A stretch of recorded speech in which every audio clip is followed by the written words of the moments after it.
No dia 20 de dezembro de 1995, um Boeing da American Airlines se chocou com uma montanha próximo ao aeroporto de Cali, num voo que vinha de Miami, com 167 passageiros. Apenas 4 pessoas sobreviveram.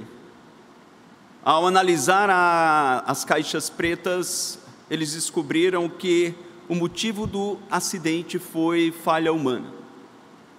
Enquanto o piloto e copiloto deveriam estar analisando as condições da pista e do pouso, eles conversavam sobre os comissários de bordo e não perceberam que eles tinham se desviado 20 quilômetros à direita do curso que deveriam estar. Se chocaram contra uma montanha.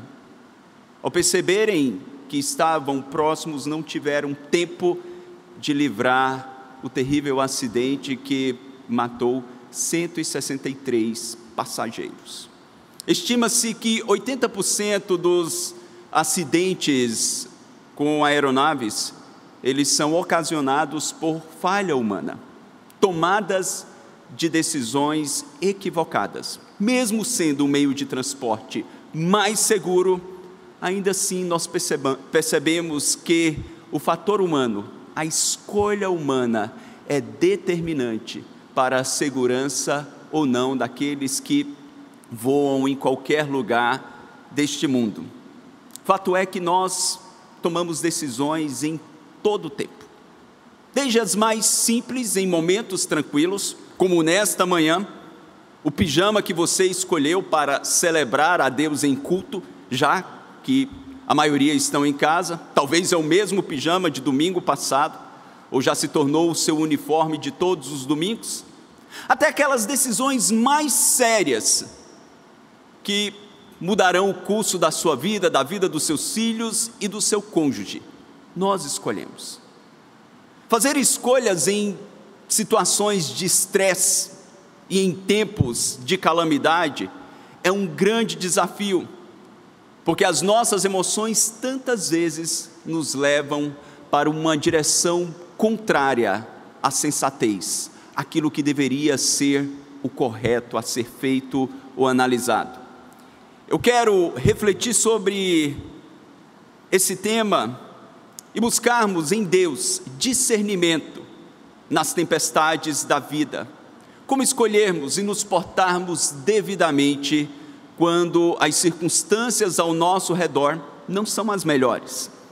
E para refletirmos nessa temática, eu os convido a abrirem as vossas Bíblias no Evangelho de Mateus, capítulo de número 14, a partir do versículo de número 22. Mateus 14, a partir do verso 22. Diz a palavra do Senhor. Logo a seguir, compeliu Jesus os discípulos a embarcar e passar adiante dele para o outro lado, enquanto ele despedia as multidões. E despedidas as multidões, subiu ao monte a fim de orar sozinho. Em caindo a tarde, lá estava ele só. Entretanto, o barco já estava longe, a muitos estádios da terra, açoitado pelas ondas, porque o vento era contrário. Na 4ª vigília da noite, foi Jesus ter com eles, andando por sobre o mar. E os discípulos, ao verem-no andando sobre as águas, ficaram aterrados e exclamaram: "É um fantasma!" E tomados de medo, gritaram.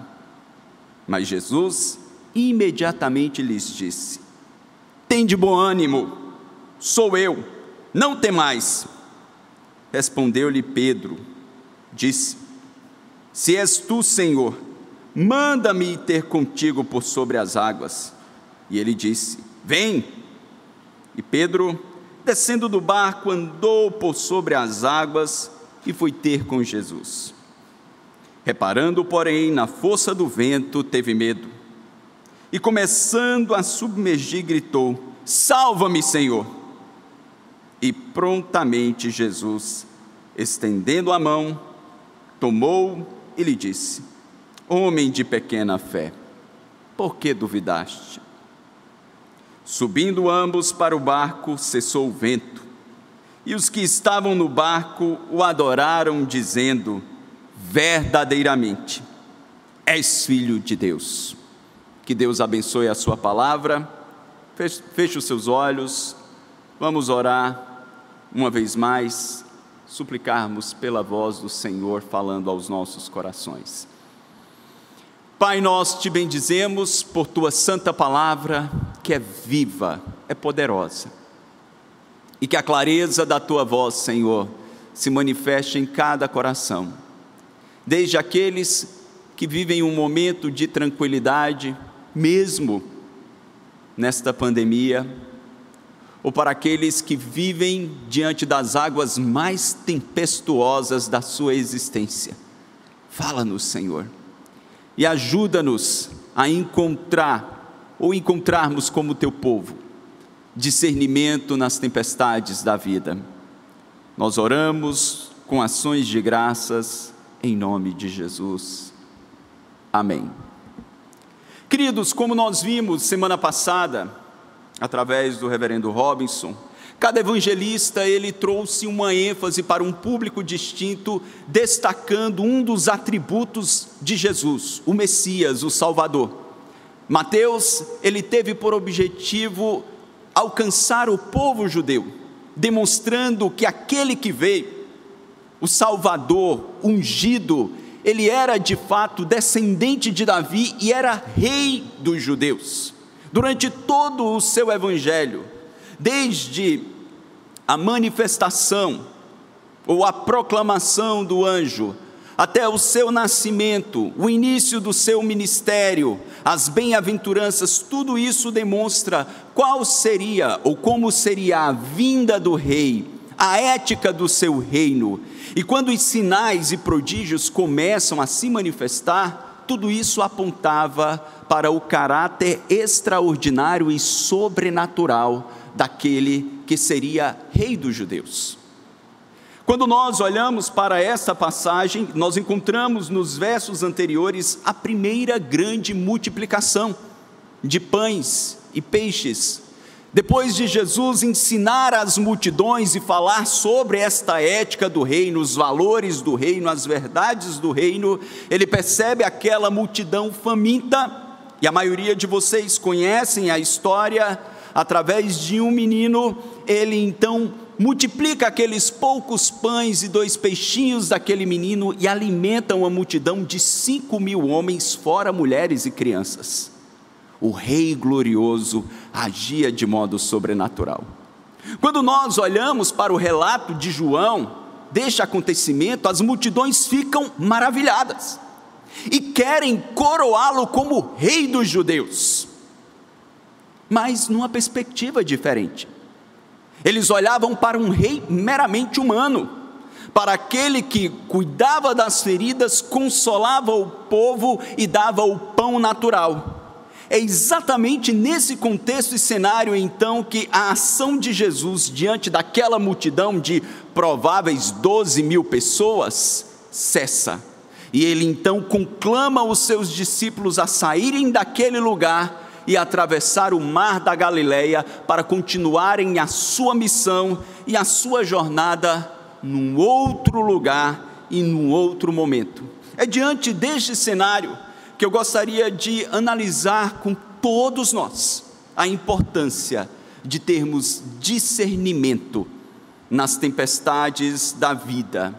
E por discernimento, nós compreendemos que é a capacidade de avaliar as coisas, aquilo que acontece no nosso entorno, com bom senso e clareza. Eu gostaria de olhar com vocês e percebermos, em primeiro lugar, nesta passagem, a partir do verso 22, que quando peregrinamos em nossas travessias que Deus estabelece, nós precisamos, em primeiro lugar, saber que temos um intercessor junto ao Pai. Nós precisamos ter a consciência que temos um intercessor junto ao nosso Deus e Pai. Olha novamente o versículo de número 22, quando o texto diz: logo a seguir, compeliu Jesus os discípulos a embarcar e passar adiante dele para o outro lado, enquanto ele despedia as multidões, e despedidas as multidões, subiu ao monte a fim de orar sozinho. E em caindo a tarde, estava ele só. Nós olhamos então, havia uma multidão faminta, como falamos, ávida pelo pão, ávida por um rei, mas com uma compreensão equivocada. E observem, Jesus como sendo Deus, mas sendo 100% homem, nos modela a importância do discernimento. Porque a priori o clamor daqueles homens era digno e justo e poderia ser uma oportunidade. Mas ele entende claramente, por fruto da comunhão que ele tinha com o Pai, que aquele era o momento de cessar a ação para aquela multidão. E por isso ele direciona os seus 12 discípulos, compele esses discípulos a atravessarem o mar da Galileia. Quão importante era o discernimento do Jesus, homem, no cumprimento da sua missão. E agora ele percebe que era um momento de quietude, era um momento em que a ação ministerial cessava e ele iria novamente para a presença do Pai, orar sozinho, desfrutar de comunhão, de intimidade. Nós encontramos ao longo dos evangelhos em diversos momentos, Jesus se isolando, indo para um lugar deserto, e a palavra no original era a palavra eremes, que não era necessariamente um lugar árido, mas um lugar isolado. Aquele aparentemente era o lugar preferido pelo Senhor, porque era o lugar da intimidade com o Pai, aquele a quem ele mais amava, aquele a quem ele mais desejava, naquele em quem ele mais se deleitava, de onde emanava glória inacessível. Observem então, irmãos, que é nesse contexto que ele vai para o lugar isolado e ora sozinho, desfrutando desta comunhão. É importante lembrarmos disso.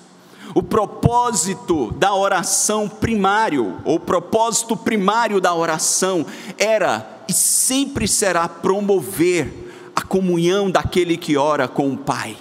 Era isso que Jesus buscava em todo o tempo, cultivar a sua intimidade e deleite em Deus.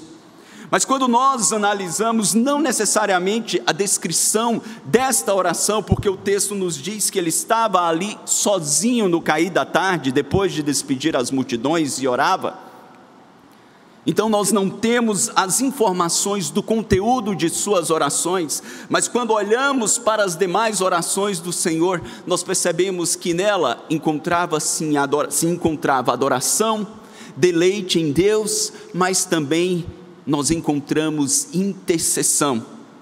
Em diversos momentos Jesus, ele ora nas colinas, ele ora em Genezaré, ele ora em montanhas, em momentos matutinos, vespertinos, ele ora durante toda a madrugada, e quando ele ora pelos seus.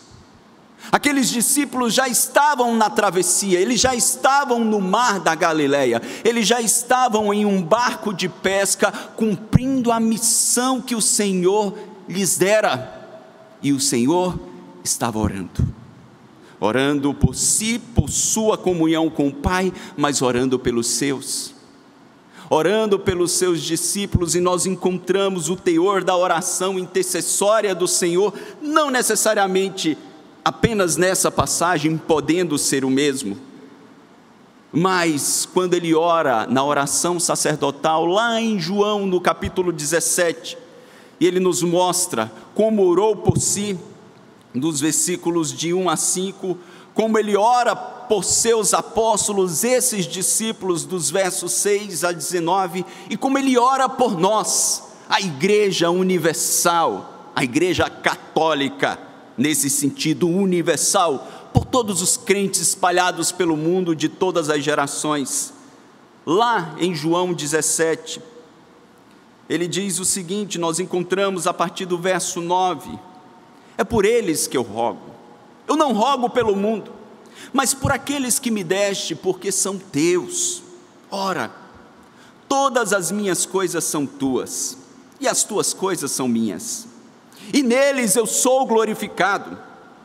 Já não estou no mundo, ele estava prestes a ir para junto do Pai, mas eles continuam no mundo, ao passo que eu vou para junto de ti. Pai Santo, guarda-os em teu nome, que me deste, para que eles sejam um assim como nós. Quando eu estava com eles, guardava-os no teu nome, que me deste, e protegi-os, e nenhum deles se perdeu, exceto o filho da perdição, para que se cumprisse a Escritura. Mas agora eu vou para junto de ti. Isto falo no mundo, para que eles tenham o meu gozo completo em si mesmos.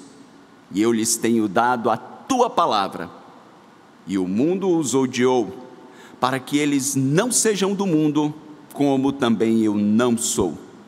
Não peço que os tire do mundo, e sim que os guarde do mal. Eles não são do mundo, como também eu não sou. Santifica-os na verdade, a tua palavra é a verdade. Assim como tu me enviastes ao mundo, também eu os enviei ao mundo, e a favor deles eu me santifico a mim mesmo, para que eles também sejam santificados na verdade. Não rogo somente por estes, mas também por aqueles que vierem a crer por mim, por intermédio da tua palavra. Como foi importante para aqueles 12 discípulos que estavam juntos do Mestre, saber que incessantemente ele intercedia ao Pai por eles. Como é importante para nós sabermos que mesmo junto do Pai, ele continua intercedendo por nós, enquanto atravessamos os nossos mares, enquanto atravessamos o mar da Galileia ou qualquer outra travessia que o decreto eterno, o plano eterno que Deus estabeleceu para as nossas vidas trilhou.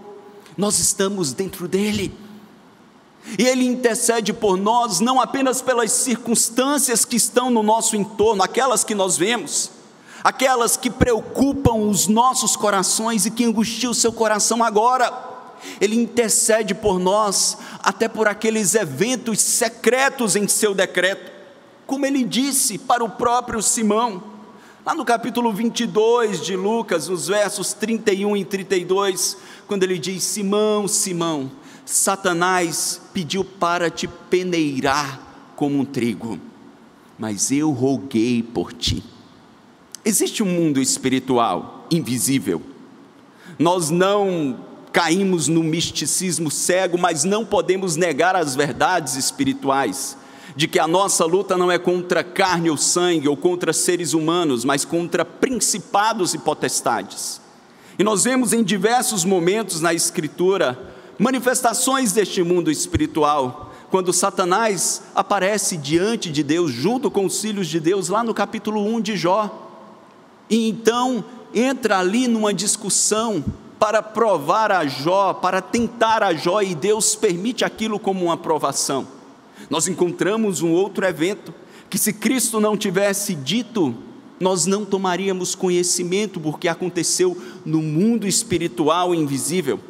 Quantas batalhas são travadas, o quanto o inimigo das nossas almas peleja contra a nossa comunhão com Deus, contra a nossa saúde, naquilo que nós não podemos ver e nem imaginar, mas nós temos uma segurança, de que este Jesus, que em diversos momentos esteve na colina, intercedendo por aqueles 12 homens, intercedendo pelo tempestuoso Pedro, ele continua à destra de Deus Pai, intercedendo por mim e por você, como nosso justo advogado, junto ao Pai, intercedendo por nós.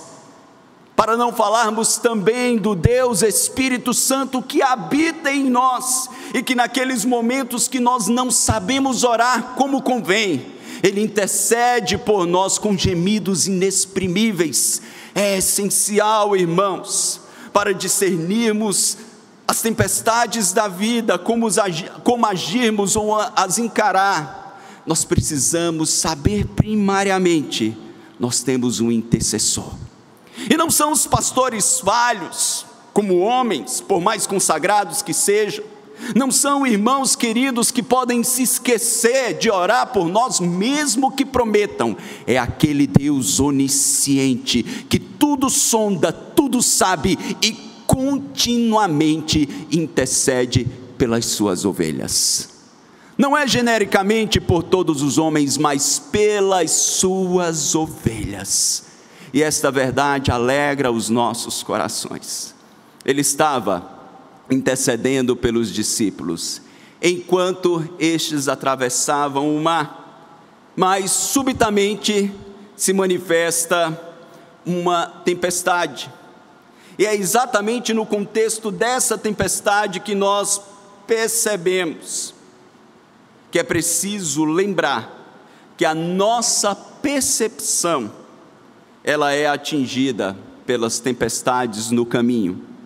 As tempestades que se manifestam no nosso entorno, elas ofuscam a clareza da nossa percepção.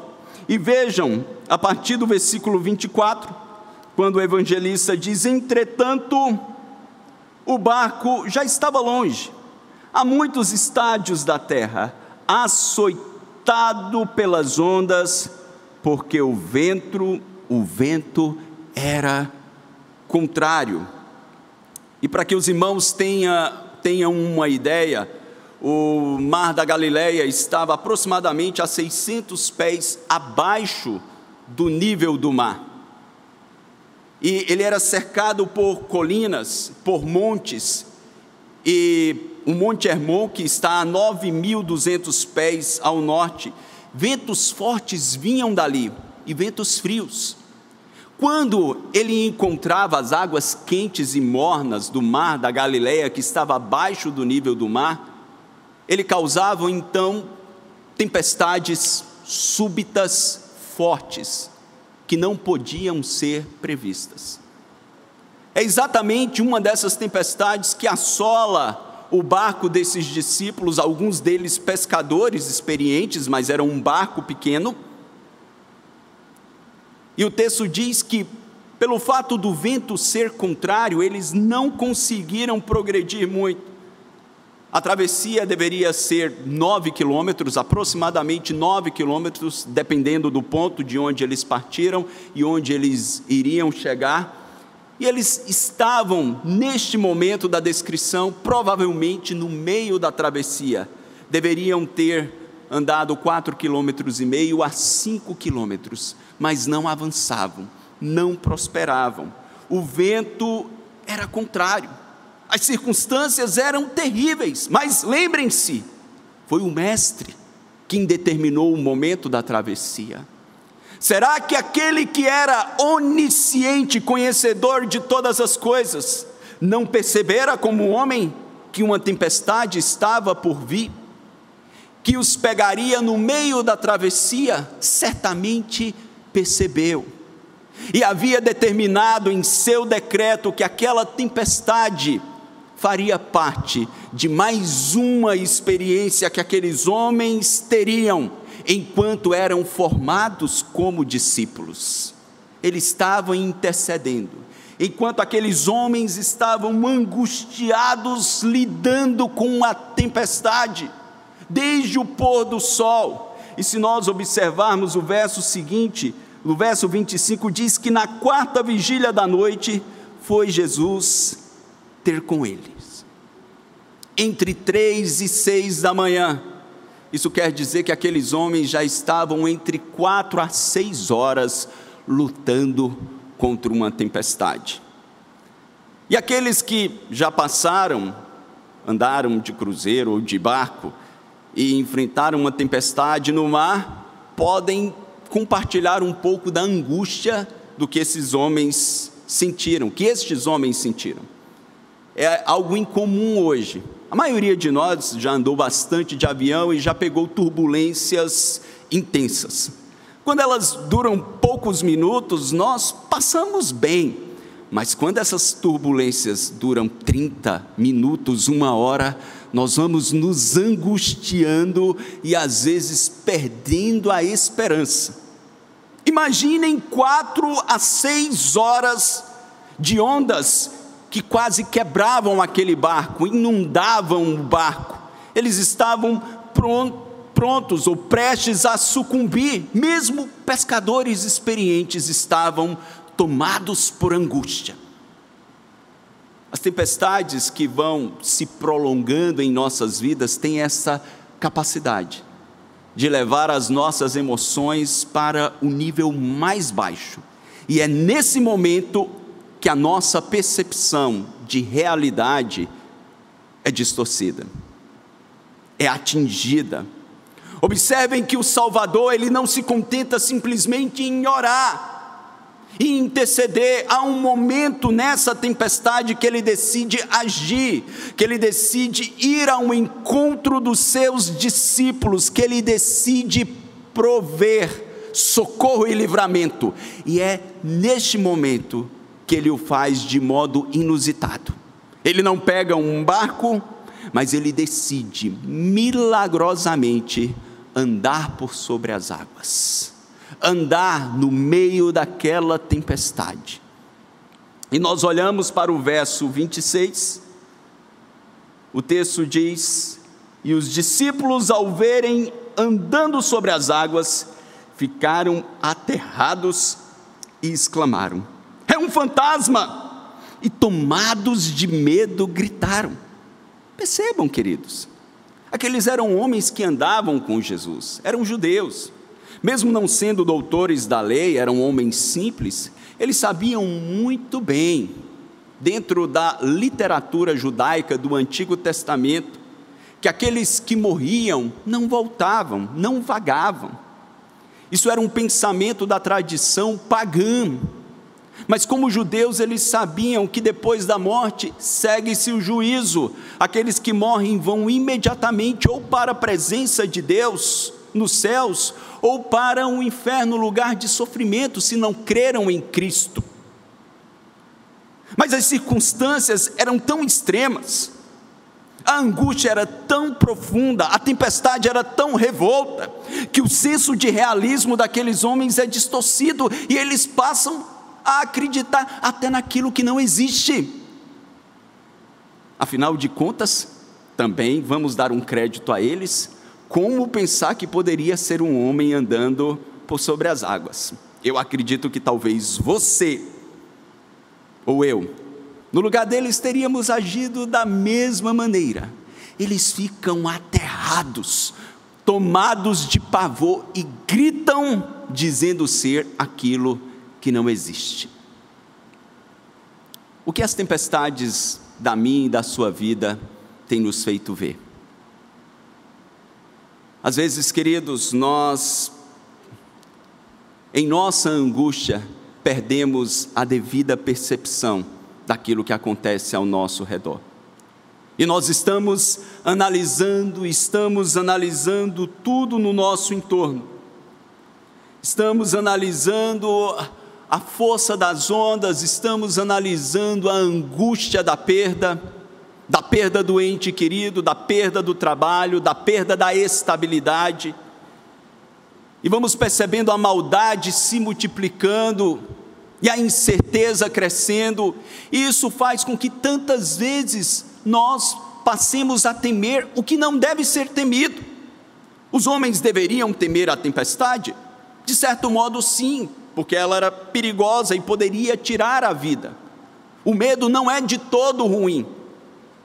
Existe um aspecto do medo que é protetivo, nos traz proteção e prudência, a começar das nossas crianças. Mas existe um medo que é irreal.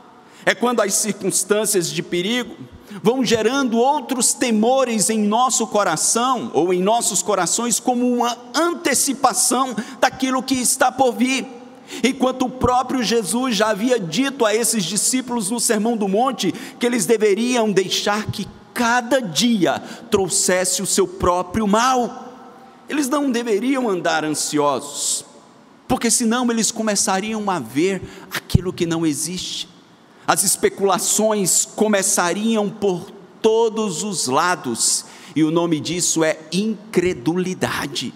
É duvidar da ação de Deus, é duvidar que foi o próprio Jesus quem os colocou nessa travessia, que nos colocou nessa travessia, e Ele sabe dos perigos que enfrentamos, porque Ele está presente, Ele intercedeu por nós, e agora Ele se aproxima. É muito importante, irmãos, em momentos de pressão, antes de conhecer as circunstâncias no nosso entorno, nos lembrarmos de um dos aforismos mais famosos da história, que está gravado no pórtico da entrada do templo de Apolo, na cidade de Delfos: conhece-te a ti mesmo. Por que eu estou reagindo da maneira que estou diante dessas tempestades? Porque o medo que eu sinto tem tamanha proporção. Ele está relacionado com o perigo real, ele é próprio, ou ele está relacionado com os fantasmas que trago no meu coração? Não os inexistentes, mas aqueles que vieram a existir através de traumas, feridas, através da minha história. O porquê da minha ira, da minha indignação, o porquê que estou reagindo neste mundo agora como estou?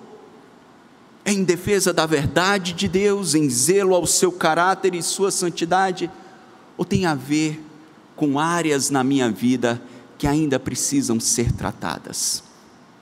Nas tempestades da vida nós precisamos recobrar o realismo, nos dado por Deus através do seu Espírito, tendo discernimento,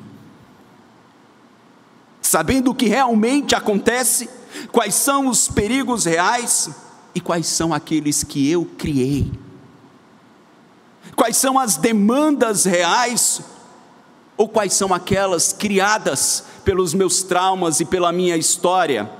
Aí você pode dizer: mas pastor, gato escaldado tem medo de água fria. Não deveria ter, porque a água fria é bom para limpar e higienizar. Nós não podemos permitir que as nossas feridas ou demandas do nosso coração venham distorcer a realidade, porque senão nós vamos começar a ver chifre em cabeça de cavalo e vamos distorcer tudo ao nosso redor e tornaremos as circunstâncias muito piores do que elas são. As tempestades serão muito piores do que elas realmente são, como se tornou para aqueles homens que foram tomados por pavor. Então nessa hora, meu irmão, calma. Quando você não entender ou perceber o que está acontecendo, devemos agir como o tempestuoso Pedro.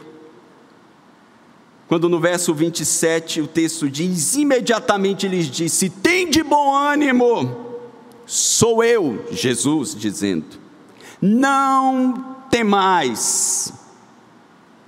Tem de bom ânimo. Ele recobra aqueles homens a consciência de que fora Ele que os enviou naquela travessia, e que enquanto intercedia, os fortalecia para os perigos, e agora Ele manifestava a sua presença: sou eu. É importante lembrarmos da soberania de Deus, e dizer que Deus é soberano é dizer que Ele tem o controle absoluto de todas as circunstâncias no universo, que Ele é o Senhor que controla todas as coisas. Nós não cremos no teísmo aberto, nós não cremos que Deus está aberto a experiências e coloca na mão dos homens a capacidade de decidir o futuro. Nós cremos que o nosso Deus continua sentado num trono de glória, mesmo diante da maldade, da inconstância e da crueldade dos homens, quer sejam descrentes ou crentes, quer sejam pagãos ou dentro do povo da aliança. Ele é Senhor soberano sobre a história. Não tenha medo, sou eu, o Senhor que governa a sua história. desde os mais notáveis até os mais anônimos no seu povo. E daí, tendo dificuldade de crer que era o Senhor, Pedro diz, agora sim o tempestuoso Pedro, verso 28, respondendo-lhe Pedro, disse: se és tu, Senhor, manda-me ir ter contigo sobre as águas. És tu mesmo, Senhor? Foi o Senhor quem promoveu? Não era uma questão de dúvida. Os comentaristas afirmam que era sim uma questão de fé. Já que és tu, Senhor, manda-me ir ter contigo. E daí nós descobrimos em terceiro e último lugar, que para termos discernimento nas tempestades da vida, nós precisamos discernir quais as mudanças e crescimento Jesus promove em cada tempestade. Quais são as mudanças que Ele está promovendo em mim? O que Ele está fazendo? O que Ele está promovendo em cada tempestade singular? Se era importante para aqueles homens conhecerem os seus temores, se é importante para nós conhecermos os nossos fantasmas, nós precisamos recobrar então que a providência de Deus coloca cada tempestade com o propósito de nos tornar melhores, com o propósito de nos trazer real crescimento, com o objetivo de mudar as demandas dos nossos corações, que às vezes nós nos negamos a enxergar. E o tempestuoso Pedro, que eu acredito, de todos os discípulos, é quem nós conhecemos melhor de sua personalidade, por ser mais aberto e proativo, ele diz: Senhor, já que és tu, faz-me ir até o Senhor. Alguns comentaristas dizem: olha o reflexo da vaidade de Pedro, mas nós discordamos. A maioria dos comentaristas dizem que era sim uma atitude de fé. Ele sabia muito bem que no meio daquela tempestade, estando ele dentre aqueles que gritaram ser um fantasma, estando ele com o mesmo medo, quando percebe que é o Senhor, diz: Senhor, faz-me ir além daquilo que a minha capacidade me habilita, faz-me andar sobre as águas como o Senhor está andando. Como um discípulo que imita o mestre, eu quero ter a mesma atitude de fé que o Senhor tem em confiar no Pai. E ele começa então, prontamente. Nós não vemos nenhuma reprovação do Senhor. O Senhor simplesmente diz: vem, Pedro, vem.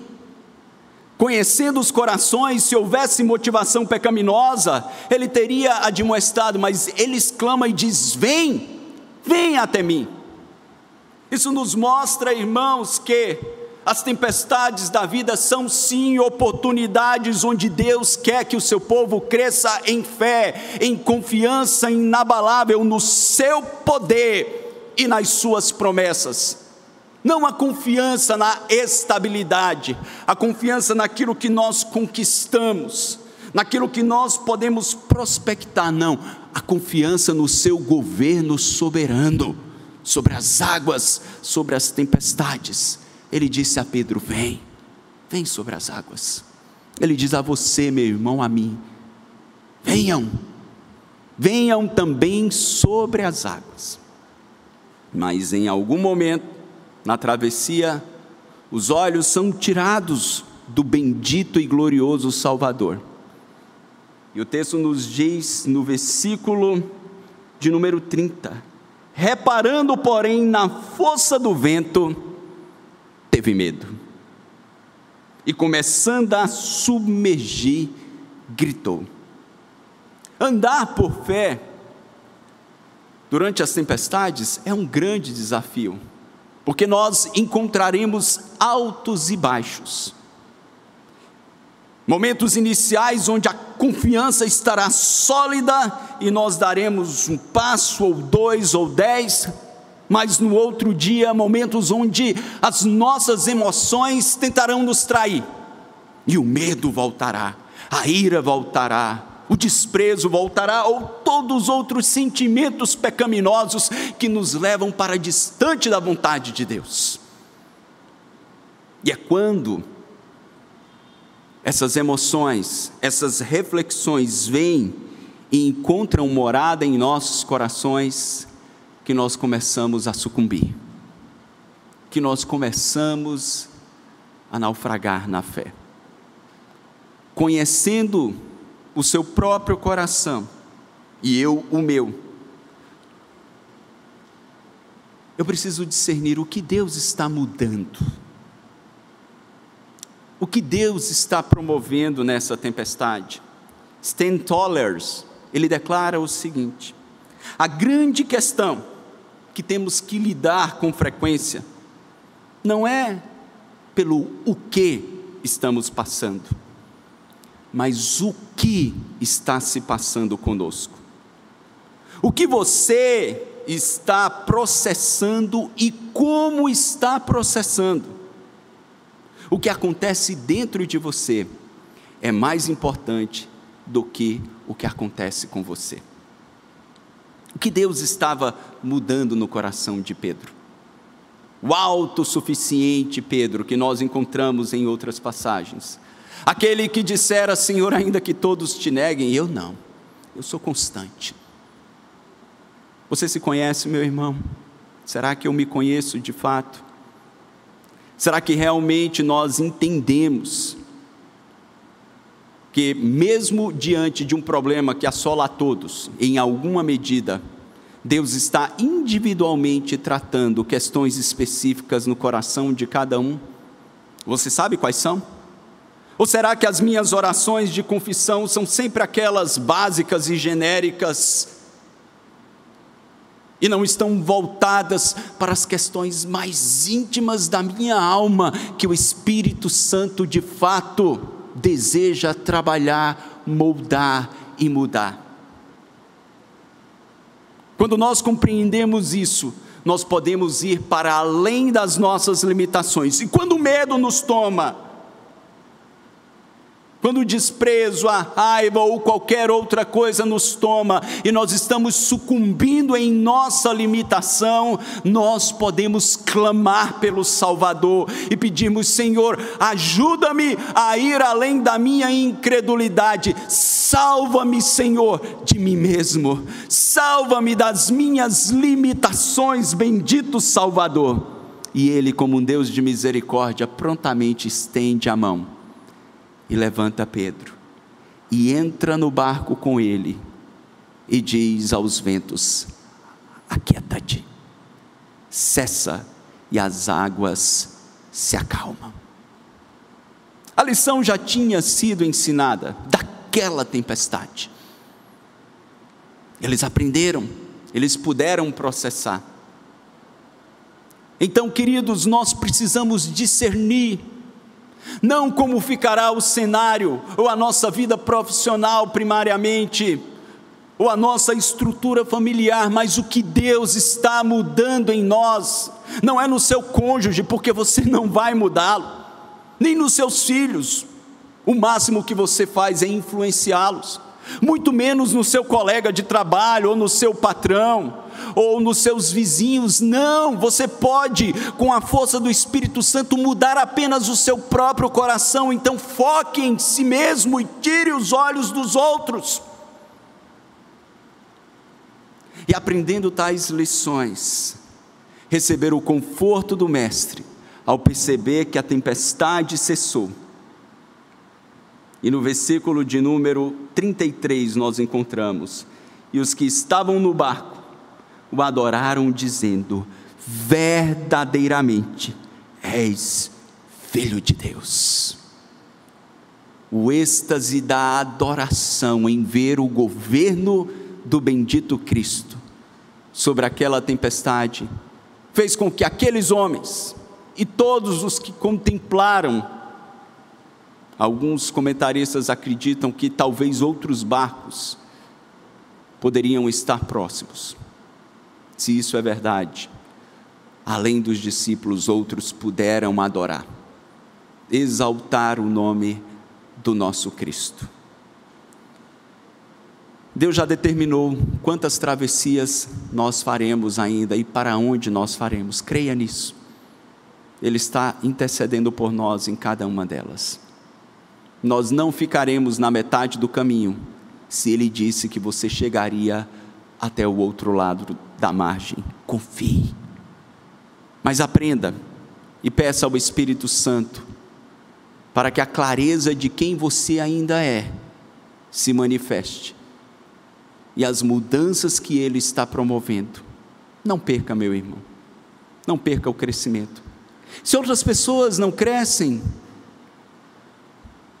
cada um dará conta de si mesmo a Deus.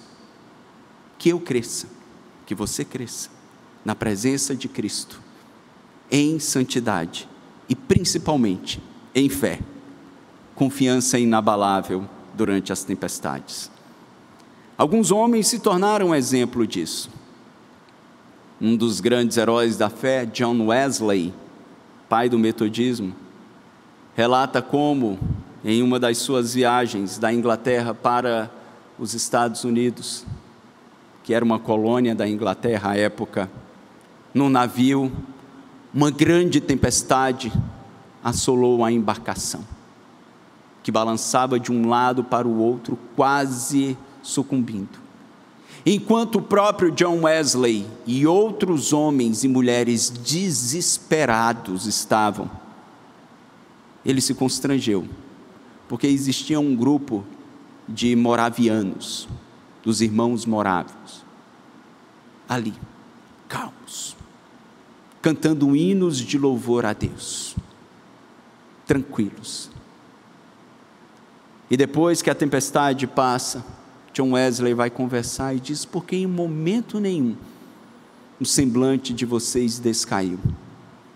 E eles disseram: porque nós confiamos no nosso Deus que controla as águas. E Ele determinou a duração de cada uma das nossas viagens e peregrinações. Essa experiência impactou a vida de Wesley e o fez buscar intensamente essa confiança em Deus. Como anda a sua? Como anda a minha?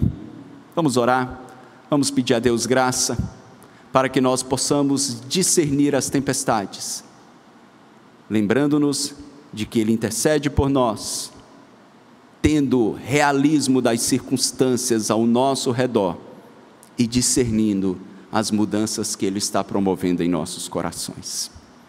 Maravilhoso Deus, nós te bendizemos. Te bendizemos porque não há outro além de Ti. Tu és o mesmo ontem, hoje e o serás eternamente.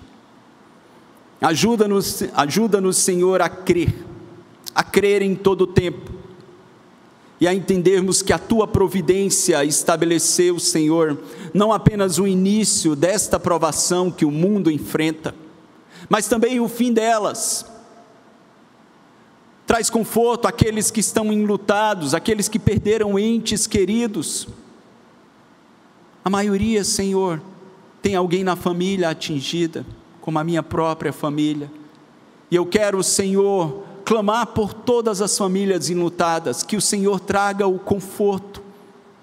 Mas além do conforto, Senhor, traz o discernimento para entendermos em que devemos crescer. Quais áreas da nossa vida precisamos entregar ao Teu senhorio e abrirmos mão do nosso controle, do nosso orgulho, da nossa vaidade e confiarmos em Ti. Ajuda, Senhor, este meu irmão que está angustiado, esta minha irmã que está deprimida, que a paz que excede todo entendimento se manifeste, na certeza que o Senhor é aquele que anda sobre as tempestades, vindo ao nosso encontro para nos ajudar a atravessá-las. Fortalece a Tua igreja, Senhor. Dá-nos uma fé para além da nossa cognição, que ela tome as nossas emoções e se derrame sobre as nossas vontades. Fortalece o Teu povo, Senhor. Se coloque de pé nesta hora, meu irmão. Vamos colocar este culto nas mãos do nosso Pai. Recebe, Senhor. Recebe este culto em ações de graças. Gratidão pelo dom da vida. Gratidão, sim, pelas conquistas, pelas bênçãos alcançadas, mas nesta manhã nós expressamos gratidão pelas tempestades, porque elas não acontecem casualmente, elas têm um propósito, e te louvamos, Senhor, porque nesta manhã o Senhor traz clareza à mente de cada um dos teus filhos, o que precisa ser mudado, o que precisa ser individualmente tratado. Dá-nos o crescimento para o louvor da tua glória. Enquanto isso, Senhor, dá-nos o pão de cada dia, a provisão necessária.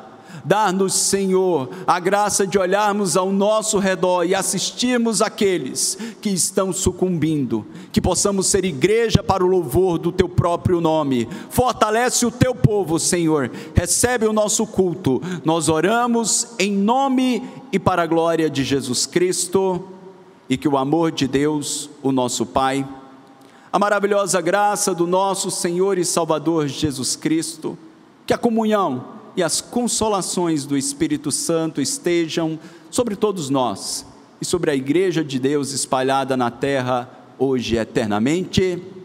Amém.